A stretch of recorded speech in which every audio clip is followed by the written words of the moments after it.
Amahoro y'Imana mwe mwese mudahwema gukurikirana amakuru ndetse n'ibiganiro bya Taifa Rwanda.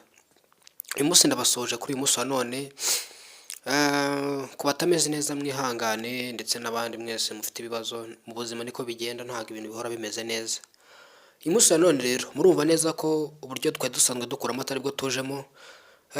Icyo twabamenyesha ni uko muri uyu munsi cyangwa se kuri iyi tariki imikorere y'ikiganiro cy'aka kanya igiye kuba irimo itandukaniro, aho tugiye gukora isesenguramakuru. Turaza kwibanda kuri topic zigera kuri 3. Izo topic rero harimo gusesengura cyangwa se kureba ibintu gusesengura ibintu bitagenda neza mu mitangire ya serivisi. Icyo ni icya mbere. Icya kabiri ni amagambo atandukanye amaze iminsi ku mbuga nkoranyambaga ahwihwiswa, cyane cyane harimo guterana amagambo hagati y'aba influencers cyangwa se abanyamakuru bakuri murandasi. Ni ibintu bimaze igihe byarafashe indi ntera, ahanini higanjemo gutukana, gusebanya ndetse no kwandagazanya. Ni nyuma y'uko muri ibi bihe tumaze iminsi turi kwibuka cyangwa se hashize twari tumaze icyumweru mu cyunamo cyo kunamira abacu bazize Jenoside yakorewe Abatutsi 1994. Muri icyo cyumweru hagaragayemo abapfobya, abagoreka amateka ndetse n'abandi bafite imyitwarire n'imico y'ubushinyaguzi, kwishongora n'ibindi. Ibyo rero ni ibintu byagiye bibabaza abatari bake, by'umwihariko abarokotse Jenoside yakorewe Abatutsi. Muri ibyo byose kandi turaza kugira amagambo tuza kuba tugarukaho yaje kuvugwa na Dr. Bizimana Jean Damascene. Uyu ni nyakubahwa Minisitiri w'ubumwe bw'Abanyarwanda n'inshingano mboneragihugu. Ayo magambo tuyagarukeho, tuyasesengure neza, twibaze se niko byakwiye kugenda, niko byakwiye kuvugwa. Mbese imivugire y'ayo magambo ni imivugire imeze ite ku muntu ayumvishe nabi cyangwa se yumvishe neza? Ni uruhe ruhande ariho cyangwa se ahagaze ati? Ntago turaza kwinjira muri politike cyane, gusa n'isesengura twebwe tugaragaza uburyo twumva ibintu cyangwa se uko ibintu byakwiye kugenda, ntago ari kujya muri politike.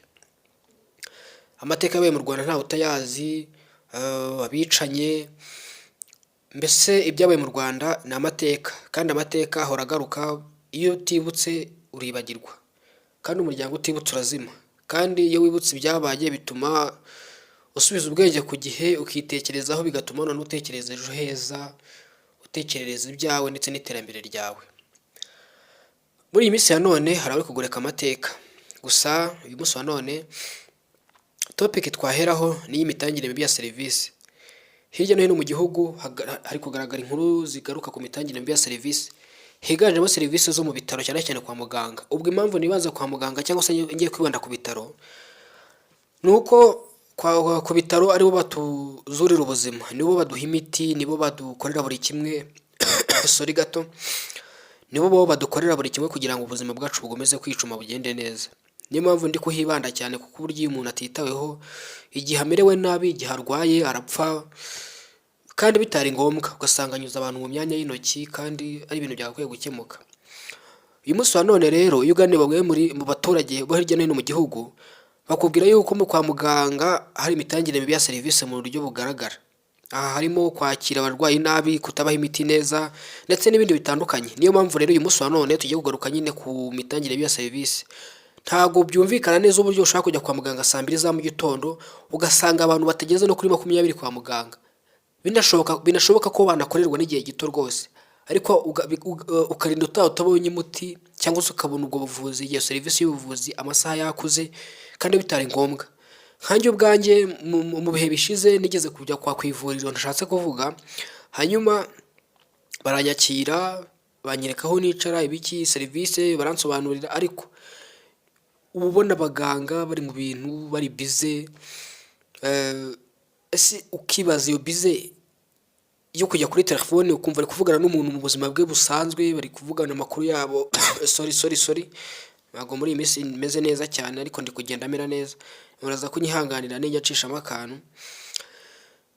Ukabona umuganga ari kuvugana n'umuntu mu buzima busanzwe kandi ni amasaha y'akazi, ukabona ni ibintu bidasobanutse cyane, kubera yuko urumva umuntu ari kuremba, umuntu ararwaye, amerewe nabi, weho urajya gukinira ubuzima bw'umuntu. Bikaba biri no mu mpamvu zatumye leta ifata ingamba ndetse ihanangiriza abatanga serivisi muri ubwo buryo, kuko na nyakubahwa perezida wa repubulika Paul Kagame igeze kubigarukaho aho yavuze yuko niba ufite inshingano za leta ugomba kuzihemberwa, kuko ni inshingano za leta nyine kuguhemba nk'umuntu bahaye akazi cyangwa se inshingano zo kureberera rubanda nyamwinshi. Urinde wo kutubahiriza amategeko leta iguhaye cyangwa se ayo mabwiriza cyangwa se inshingano zawe kandi ubihemberwa. Mbese wakwishima uramutse bigeze ku itariki 25 cyangwa se ya mbere z'ukwezi ntihagire ikintu kijya kuri konti yawe? Tubiganireho cyangwa se witekerezeho uri kunyumva.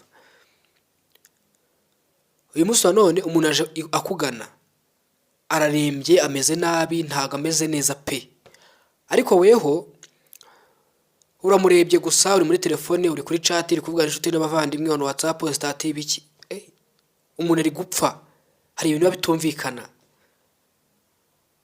Leta y'u Rwanda cyane cyane mu nzego nkuru z'igihugu ihora ishishikariza abantu gutanga serivisi zinoze, gusa mu nzego zo hasi babigira ntayo, ntibihabwa agaciro.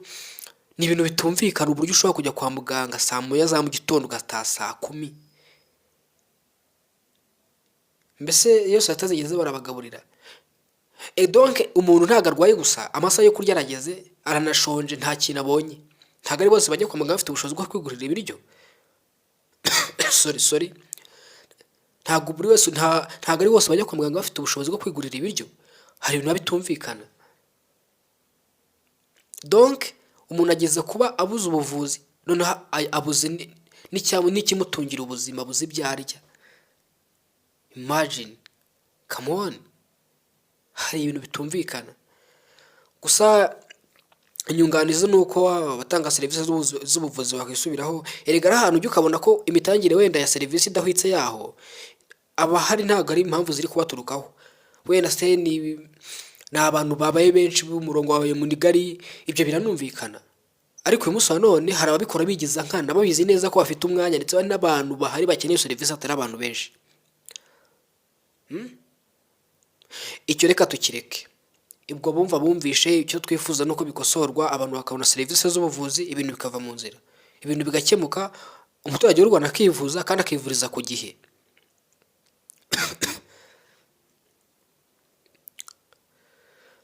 Uyu topic rero ya kabiri tugiye gukurikizaho ni ukugoreka amateka. Kugoreka amateka nkana. Muri iyi minsi tumaze igihe turi mu cyumweru cy'icyunamo, ariko narebye ku mbuga nkoranyambaga ndumirwa, cyane cyane abanyamakuru. Ndasa nk'ubihera ku ijambo ryavuzwe na Dr. Bizimana Jean Damascene, uyu ni Minisitiri w'Ubumwe bw'Abanyarwanda n'Inshingano Mboneragihugu. Hari ijambo yavuze ngo ntigeze yonka amashereka y'umuhutukazi. Arongera avuga irindi jambo riti abahutu baritatsa. Mu by'ukuri ku giti cye, cyangwa se sinzi niba arabivuze mu izina rya guverinoma y'u Rwanda muri rusange, cyangwa se mu izina rya Repubulika y'u Rwanda, cyangwa se akaba yarabivuze nkawe ubwe ku giti cye, kuko umuntu ashobora kugobwa ururimi, ntawamenya ururimi n'inyama yigenga. Ariko ikibazo cyo kwibaza gihari kigira kiti, nimba uvuze ngo ntiwigeze wonka amashereka y'abahutu cyangwa se y'umuhutukazi, ikibazo ngiye nibaza, abahutu bose bari mu Rwanda n'abagizi ba nabi bose, icyasha cyabagiyeho n'abantu batari beza? Ntago ngiye ngira uruhande mvugamiraho, ndi kwibariza nkanjye. Umuhutukazi amashereka ye ni uburozi, harimo ibyica, harimo ikishi. Hari ibintu ngiye ntumva neza. Yego turabyemera ko mu Rwanda habaye jenoside yakorewe Abatutsi, ikozwe n'agahande kamwe k'abahutu b'intoranwa bagiye mu mitwe itandukanye, harimo n'abo bitwa interahamwe n'ibiki, mu rwego rwo kurimbura Abatutsi. Ibyo ndabyemera. Ariko se muri iki gihe cya none, cyangwa se no muri icyo gihe, hari abahutu bazize kuba badahuje ibitekerezo na leta cyangwa se n'iyo myumvire yabo yari iriho, bakabizira bagapfa? Icyo nshaka kuvuga ni iki: mu bantu bose habamo abantu bose. Hari abantu twita Abatutsi batari shyashya, hari n'abahutu batari shyashya, ariko ku kigereranyo kinini nuko abahutu aribo bakoze ayo mahano, jenoside ariko abayakoze ntabwo ari abahutu bose, ni abatoranyijwe bijanditse muri ibyo bikorwa by'ubwicanyi n'ubugizi bwa nabi. Abantu mwere kwitiranya ibintu. Uyu munsi ashaka kuvuga ijambo nk'iryo rero bigakura bigakomera bikaba ibintu birebire. Wahura n'umuhutu wese, wahura n'umuhutu w'umwana ukamubona amasekibi, wahura n'umuhutu uwo ari we wese ukamubona amasekibi, ntabwo ari byo. Irindi jambo yavuze nkumva rinkoze ku mutima, rirambabaje cyane, ntigeze nanishimira habe na gato. Munyihanganire, niko nakoze uyu munsi, munyihanganire, maze iminsi binkoroga binijya narabuze uko mbivuga. Ntago ndi kumukosora, ariko nawe ibintu yakoze azisubireho. Yagakwiye kuvuga ati wenda se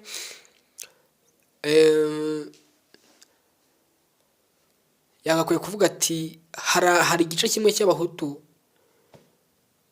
abenshi baba mu buhungiro cyangwa se baba hanze y'u Rwanda, bahora bijandika bitatsa bavuga yuko bahohoterwa, babuzwa uburenganzira bwabo, ariko abari mu gihugu bo barashima kubera ko bafatanyije na leta mu kubaka igihugu cyabo. Ubwo ushatse kugaragaza ko abahutu bari mu Rwanda n'abari hanze bose bari mu gatebo kamwe. Nubwo mu Rwanda naho harimo abatari shyashya, ariko abenshi bahinduye ibitekerezo, ubu bari mu nzira yo kubaka igihugu. Ariko hari ibintu bantumva neza kabisa. Ako rero ko kuvuga ngo ntiyonse amashereka y'abahutu,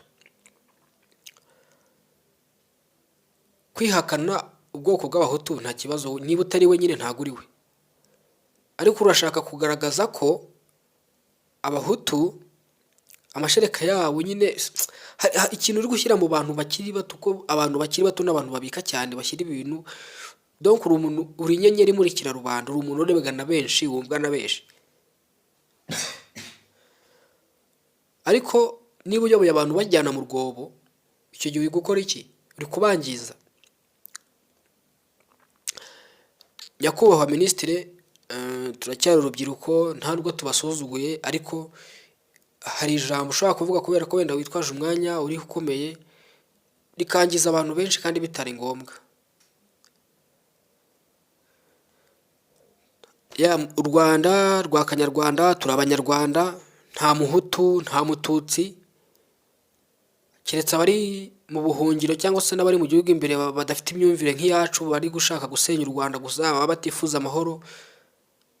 Ariko izo mvugo zo kumera nk'aho uri kuri mu dukundi mu bantu, zo gushaka kuzana amacakubiri, bireke.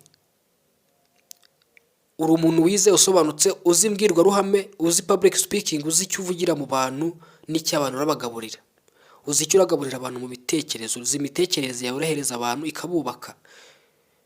Si ngombwa mbikwibutse kuko uri n'umuntu ubyeyi mukuru, ariko donc niba ushaka kuvuga ijambo weho wiyumvisha ko ari ukuri,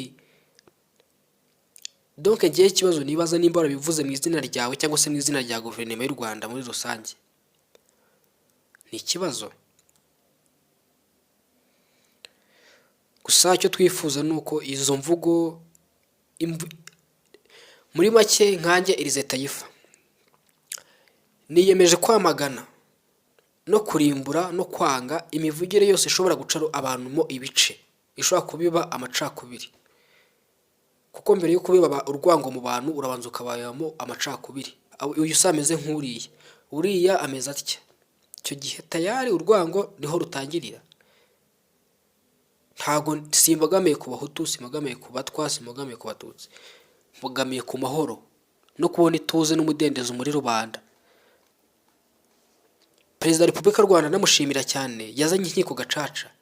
Abakoze amahano, bakoze jenoside barababarirwa, bamwe abandi bakora ibifungo byabo cyangwa se ibihano byabo barabirangiza, bagaruka mu buzima busanzwe. Uyu munsi hamwe na hamwe umuhutu n'umututsi barashyingirana, baragabirana.